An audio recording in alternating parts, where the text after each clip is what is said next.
I went to my boss and said to him, you know, I'm going to go do this crazy thing, and I'm going to start this this company selling books online. And this is something that I had already been talking to him about in a sort of more general context. But then he said, let's go on a walk. And we went on a 2-hour walk in Central Park in New York City.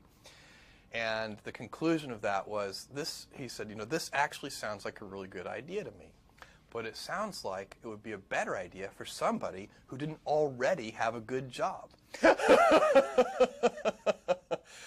And he convinced me to think about it for 48 hours before making a final decision. And so I went away and was trying to find the right framework in which to make that kind of big decision. And, you know, I'd already talked to my wife about this, and she was very supportive and said, look, you know, you can count me in 100%.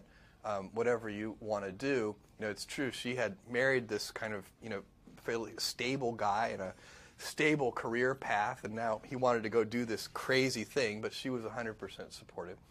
So it really was a decision that I had to make for myself.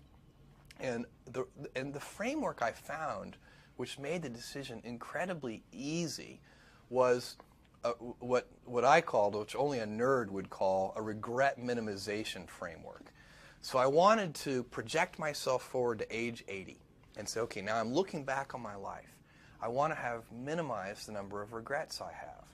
And you know, I knew that when I was 80, I was not going to regret having tried this. I was not going to regret having wanted, you know, trying to participate in this thing called the internet that I thought was going to be a really big deal. I knew that if I failed, I wouldn't regret that.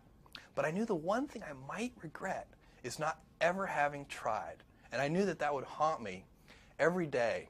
And so when I thought about it that way, it was an incredibly easy decision.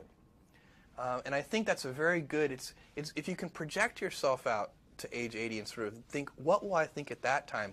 It gets you away from some of the daily pieces of confusion. You know, I left this Wall Street firm in the middle of the year. When you do that, you walk away from your annual bonus. And that's the kind of thing then the short term can confuse you. But if you think about the long term, then you can really make good life decisions that you won't regret later.